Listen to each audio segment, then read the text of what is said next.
Are you prepared for the next government shutdown? Well, let's muster up and talk about that.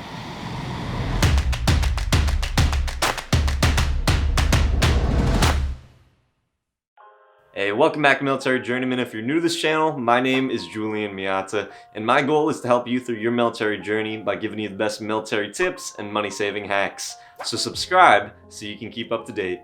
So being active duty Coast Guard, I got first-hand experience of what it's like going through a government shutdown. And let me tell you, that's not a fun place to be in. And luckily, the Coast Guard was able to get a little bit of pay. We actually got the first paycheck when the government shutdown first happened, but the following two paychecks we didn't get, and that's definitely scary. Sometimes things happen, you know. That was a long stretch of time. Lots of negative things could happen. You could get into a car accident, something could happen, and like I said, you join the military, you join to be able to have that reliability, and when, you know, that's not coming to you, you know, you're not prepared for that. Some people just are like not prepared because they think that they're getting a steady income. We're going to be talking about the three scenarios that you could be in and what you can do in each scenario. So the first is the best case scenario, where you have probably 3 to 6 months of savings built up, an emergency fund for a situation, maybe not necessarily a government shutdown, but in case of emergency, that money is there for you. You've also probably got pretty good credit too. You've probably got like 670 plus. You'll have no issue getting a loan. And in this situation, I would just say, look out for your shipmates, look out for your coworkers, let them know, like, hey, is there anything wrong? Are you going to be able to provide for your family? Are you, is there any way that I can help? Maybe not necessarily giving them money, but there are other ways that you can help them. Maybe if they have kids and they usually pay for daycare. Daycare is really expensive. Maybe you can offer to watch their kids for them while they are, maybe unable to provide for daycare.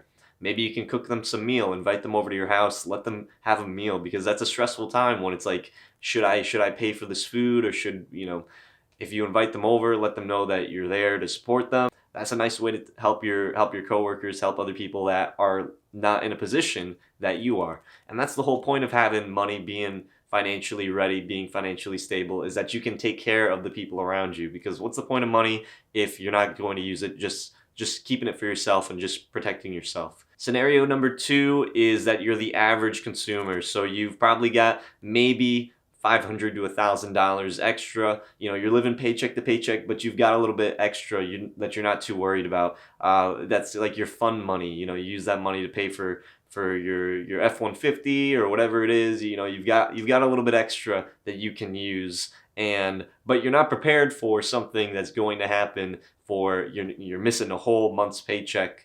You're not prepared for that. You've probably got some decent credit, probably anywhere between like 500 to 670, somewhere in between there, where it's like, it's questionable if you can get a loan. Maybe your credit's not the best. Maybe maybe you're trying to bump it up a little bit, but you're not too concerned with that. In this case scenario, you want to start planning ahead now. So, maybe get a budget of how much are you actually spending. Are you maybe spending a little bit too much fun money and that you should cut back a little bit? Maybe you should stop eating out as much and start eating in. Try to buy some more groceries, cook a little bit for yourself. Maybe that ski trip that you were planning, maybe you should hold off on that until you know that you're going to be getting a paycheck reliably. You want to be aware of the loan options that are available to you. So in the Coast Guard, we had things like CGMA. I know that the banks had certain loans available. Just being cognizant of the options that you have, because you don't want to be in a okay situation and then being in a situation where it's like, oh crap, I'm not going to be able to afford this month's rent, or I'm not going to be able to pay for my car, or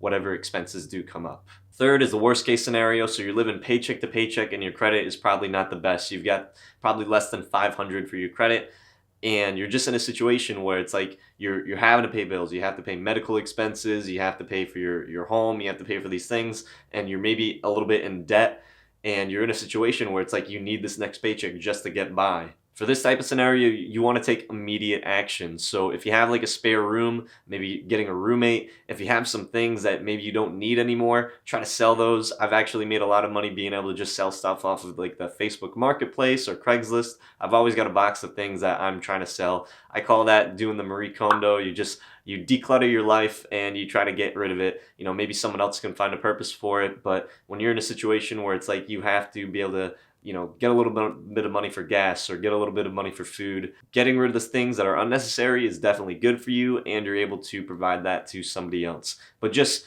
being aware that it's like you have to take action. You have to do things that are going to be a little bit uncomfortable to be able to get yourself out of a situation like this. Another thing that you should definitely do is let your command or your supervisors know of your situation. So there's no shame in being in a situation where you're definitely worried. Maybe you're struggling and you need to get by through this hump.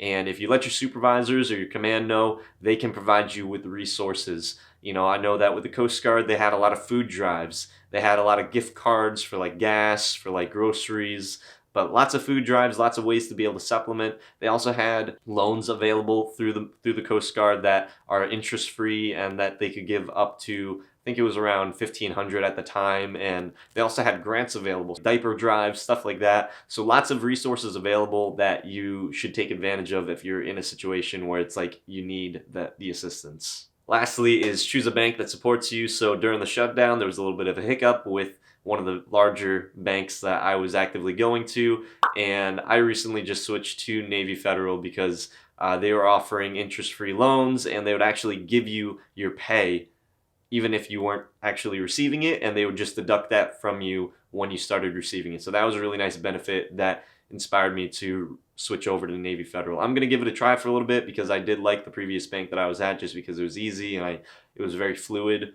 But Navy Federal is very supportive of the military branches, and they were supportive of the Coast Guard during that shutdown. So I'm going to try them out and see how that goes. The big takeaway that I got from this whole situation is that you have to be well prepared and have at least 3 to 6 months of expenses in a worst case scenario. And you can't rely on anybody. You can't rely on your government. You can't rely on whoever it is to be able to provide you that money. You really have to take financial accountability for yourself. So right now we're in tax season, and a lot of people are already planning how they're going to be using their tax money, their tax returns.